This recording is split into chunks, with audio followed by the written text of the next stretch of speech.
अशोक गहलोत जी जहाँ जहाँ गए हैं बंटा ढार किया है। एक भी उदाहरण बता दो जहाँ अशोक गहलोत जी गए और जीत के आए। अशोक गहलोत जी अब जमाने बीत गए साहब, उनको पॉजिटिविटी दिखती नहीं, छिद्रान व्यसन की आदत पड़ी हुई है और यही कारण है कि वो अपनी टीम में भी बिखोरा कर दिया उन्होंने। दोनों में बहुत बड़ा फर्क है। वहाँ पर डिक्टेटरशिप चलती है, हमारे यहाँ पर आंतरिक लोकतंत्र है। इसलिए हम निश्चित रूप से बहुत जल्दी ही इसका सबका सर्वे का समन्वय करके हम उम्मीदवार घोषित करेंगे और हम चुनाव जीतेंगे।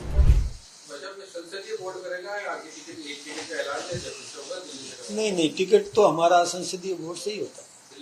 बिल्कुल, हमारे यहाँ से कोर कमेटी की रिपोर्ट तय करके भेजते हैं और टिकट की घोषणा हमारा केंद्रीय नेतृत्व ही करता है।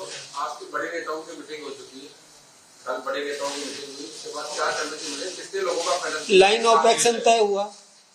लाइन ऑफ एक्शन तय होते हैं, उसमें सबकी विचार लेते ही हैं। बाकी उम्मीदवार का चयन तो कोर कमेटी में ही हो। आपने भेज दिया नहीं, अभी सर्वे रिपोर्ट आ रही है। सर्वे रिपोर्ट आज रात को आई है, उसका अभी अध्ययन करके, क्योंकि कई सर्वे होते हैं, एक सर्वे नहीं होता। हमारे यहाँ पार्टी का भी सर्वे होता है, अलग अलग चैनल्स हैं, उनसे सर्वे करने के बाद हम निर्णय करते हैं और निर्णय अच्छा ही होगा। जो अच्छा नेतृत्व दे सके ऐसा ही होगा और जो जीतेगा ऐसा ही होगा और जीतेगा भी। हाँ, पहले बाद में नहीं, पहले दिल्ली के आपके जो पदाधिकारी हैं जिनके हाथ में निर्णय है, उनके निर्णय के कारण आपके पास पे सवाल उठ रहा है कि वो निर्णय लेने में इतना देर कर देते हैं कि अभी तक आपने अपनी पूरी टीम भी ना बना पाई। हमारी टीम से कब तक आप कैसे रहेंगे, कैसे राजस्थान प्रदेश को कैसे चुनाव जीतोगे? वो तो कुछ निर्णय नहीं कर पा रहे। हमारी टीम में आपका जुड़ना बाकी है, बाकी हमारी टीम काम कर रही है, सही तरीके से काम कर रही है। बिहार चुनाव को लेकर अशोक गहलोत जी ने कमान संभाली बिहार की, बीजेपी कब संभाली? अशोक गहलोत जी जहाँ जहाँ गए हैं बंटा ढार किया है। एक भी उदाहरण बता दो जहाँ अशोक गहलोत जी गए और जीत के आए। एक बता दो आप, जहां जहां अशोक गहलोत गए वही झंडा लेके गए, हार के आए। चाहे गुजरात गए धराशायी हो गए, महाराष्ट्र गए धराशायी हो गए, बिहार गए तो धराशायी होने वाले हैं। अशोक गहलोत जी अब जमाने बीत गए साहब। अच्छा, पूर्व मुख्यमंत्री अशोक गहलोत जी और टीकाराम जूली ने प्रदेश की जो हालात है उसके ऊपर सवाल खड़े किए, कानून व्यवस्था से लेकर किसानों को लेकर। उन्होंने एक और चीज कही है कि बिजली का जो दिवाली से पहले जो आदमी को लाभ मिलना चाहिए था, जीएसटी की बात आप लोग कर रहे हो रात देने की, लेकिन बिजली की दरों में 15% फीसदी बढ़ाकर महंगाई की एक बोझ आम आदमी को दिया जा रहा है। उनको जीएसटी नहीं दिखता, रिफॉर्म्स, उसकी प्रशंसा की क्या उन्होंने? आप कैसी बातें कर रहे हैं? अरे वो कभी कुछ नहीं कर पाएंगे, वो यानी उनको पॉजिटिविटी दिखती नहीं, छिद्रान व्यसन की आदत पड़ी हुई है और यही कारण है कि वो अपनी टीम में भी बिखोरा कर दिया उन्होंने। पहले तो सचिन जी को अलग थलग कर दिया, अब उनका कंपटीशन जूली से हो गया है, डोटासरा जी का जूली से कंपटीशन हो गया है। तीनों ही आपस में दिखाऊ, एक साथ, अंदर से सब सावधान, ये स्थितियां चल रही है जी। वो तो क्या करेंगे इसमें? टीकाराम जूली कानून व्यवस्था और किसानों का, अब वो कानून व्यवस्था देखिए इतनी बढ़िया चल रही है, हमारी कानून व्यवस्था एकदम सही चल रही है, अपराधी तुरंत पकड़े जा रहे हैं। हमने पुलिस को चाक चौबंद किया है, भजनलाल जी ने पुलिस को आधुनिक वाहन दिए हैं, महिला पुलिस कर्मियों को भी स्कूटी प्रदान की है और आधुनिक साधन देकर के और इवन तकनीकी भी विशेष प्रशिक्षण दिलवाने का काम किया है। साइबर क्राइम्स को कैसे रोका जा सकता है उस दिशा में भी उन्होंने काम किया है। कांग्रेस के जमाने में ये सब नहीं था, इसलिए हमको देना पड़ा। यदि वो कोई भी दे देते किसी भी प्रकार का, उनके समय में पुलिस मार खा के आती थी, भाग के आती थी, अपराधियों को छुड़ा करके थाने से निकाल करके लोग ले जाया करते थे। ये क्या कानून व्यवस्था की बात करेंगे? उनसे कानून व्यवस्था कोई क्या? आज डोटासरा जी की बात आप करो, डोटासरा जी ने कौन सा संभाल लिया? उनके जो शिक्षक क्या बोलते थे मुख्यमंत्री के सामने डोटासरा जी की मौजूदगी में कि भ्रष्टाचार हो रहा है। पेपर लीक उनके समय में हुए, हमारे समय में कोई भी नहीं हुआ। वो पानी की व्यवस्था नहीं कर पाए, ईआरसीपी की वो स्वीकृति नहीं ला पाए, कुछ भी नहीं कर पाए, करने के उनके पास में कुछ समय ही नहीं मिल पाया था। और अब भी मैं कह रहा हूं कि वो केवल और केवल आरोप लगाना ये ठीक नहीं है। अच्छे काम की प्रशंसा तो करो। क्यों नहीं बोलते हैं कि 2014 में जब महंगाई की दर 9.8 थी, अभी 1.9 हो गई, इसकी प्रशंसा क्यों नहीं करते हैं? वो कितना बड़ा फर्क पड़ा है। एमएसपी अभी बढ़ाई, किसान को मिनिमम सपोर्ट प्राइस जो है उसकी उपज को डबल से ज्यादा कर दिया, इसकी प्रशंसा क्यों नहीं करते? वो निकलते ही नहीं उनसे शब्द। अब बोल दे तो उनकी दुकानदारी उठ जाएगी, इसलिए वो बोलते नहीं है प्रशंसा के शब्द। अब जीएसटी में जो इतना फायदा दिया उस पर बोल ही नहीं रहे हो। क्यों नहीं बोल रहे हैं?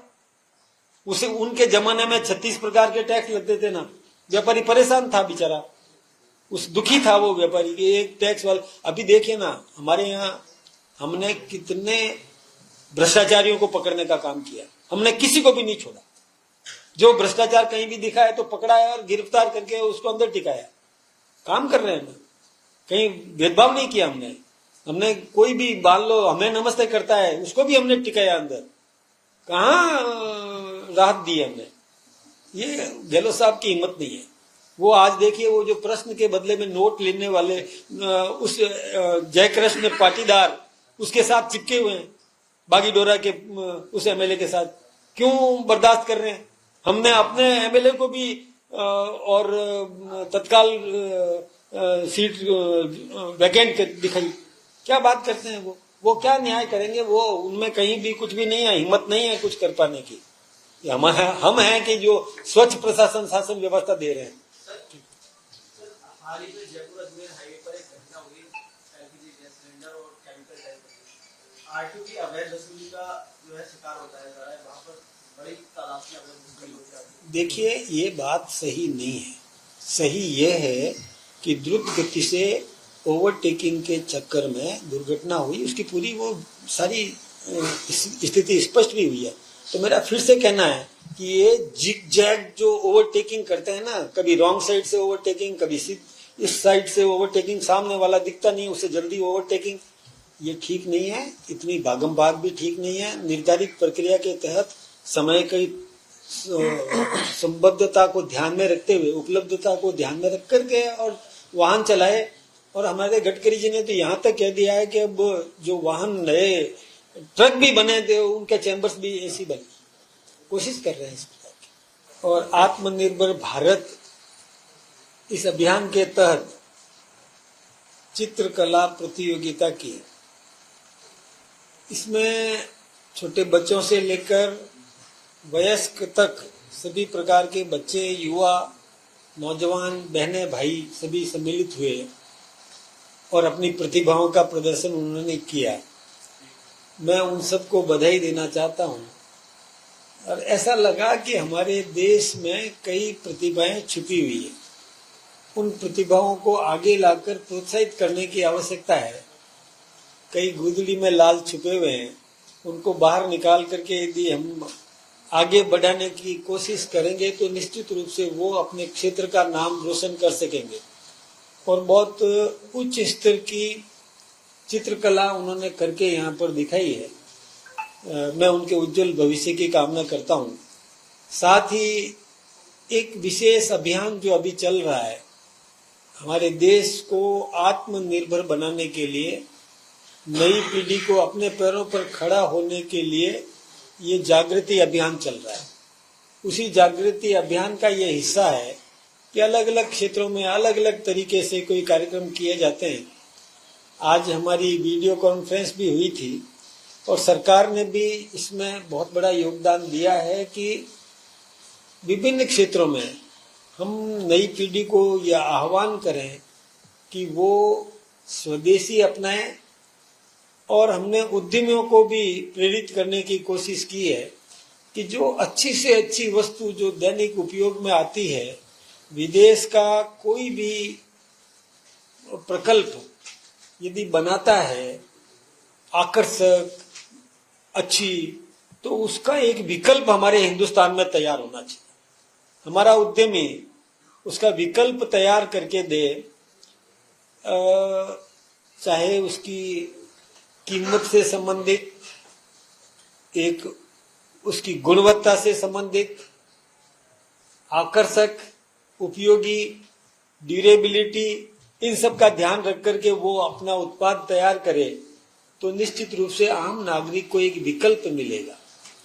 हम चाहते हैं कि आम नागरिक को विकल्प मिले ताकि वो विदेशी वस्तुओं की ओर आकर्षित नहीं हो, उसे सुंदर वस्तु हमारे यहाँ का उद्यमी तैयार करके दे तो फिर वो बाहर नहीं जाएगा। बाहर से यदि कोई आयातित वस्तु होती है तो उसका जो लाभ है वो विदेशी कंपनियां प्राप्त कर लेती है और विदेशी कंपनी, देश का धन हमारा, उपयोग करने वाला व्यक्ति हमारा, लेकिन उसका लाभ विदेशी कंपनियां ले तो उसका राजस्व विदेशी मुद्रा में और हमें देना पड़ता है उस देश को। तो ये हमारे देश की एक हानि है। यदि हम स्थानीय उत्पाद का उपयोग करेंगे तो मेहनत हमारी, मार्केट हमारा, उत्पादक हमारा और उत्पादित वस्तु हमारी, तो और बेचवाल हमारा, यानी मार्केट हमारा, दुकानदार हमारा, तो वो राजस्व भी हमारे हिंदुस्तान में रहेगा, उसका लाभ भी हमारे हिंदुस्तान के व्यक्ति को मिलेगा और वो राशि टैक्स के रूप में या किसी भी रूप में सरकारी खजाने में जाएगी तो वो हमारे देश के विकास में काम आएगी। इसलिए हमारे ये जो जागृति अभियान हम चला रहे हैं वो इसी निमित्त है कि हमारी नई पीढ़ी, नेक्स्ट जनरेशन, जो हमारी नेक्स्ट जनरेशन जो है वो आत्मनिर्भर बने, अपने पैरों पर खड़ी हो, किसी पर निर्भर नहीं करे, उसको कोई आर्थिक संघर्ष जो होता है जिसको इकोनॉमिक वार कह सकते हैं, इकोनॉमिक वार में भी वो पिछड़े नहीं, देश समृद्ध बन सके। तभी जाकर के जो हमारे देश के प्रधानमंत्री आदरणीय नरेंद्र मोदी जी ने जो आह्वान किया है कि 2047 में हम विकसित भारत के रूप में हम अपने देश को खड़ा करना चाहते हैं, तो इसके लिए अलग अलग प्रकल्प हम चला रहे हैं, अलग अलग प्रयोग हम कर रहे हैं, जागृति अभियान तैयार करने के लिए कर रहे हैं।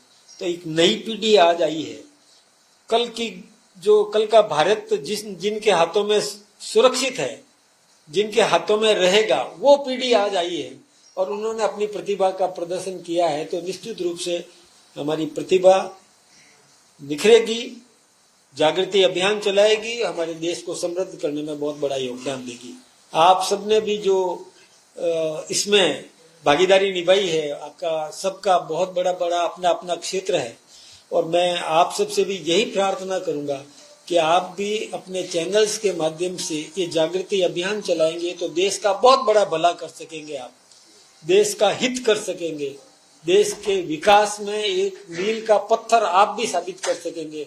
इसलिए मैं आपसे फिर से प्रार्थना करना चाहूंगा कि आप भी इस अभियान में अपनी भूमिका निभाएं। धन्यवाद। अंतर चुनाव को लेकर तैयारी, कांग्रेस ने लगातार दावे करी, भाजपा अभी तक उम्मीदवार तय नहीं कर पाया। पूर्व मुख्यमंत्री जी और मुख्यमंत्री की बैठक बातचीत, क्या कहाँ तो पेच फंसा हुआ है? क्यों नहीं, कोई पेच नहीं फंसा हुआ है। देखिए, दोनों पार्टियों में रात दिन का अंतर है।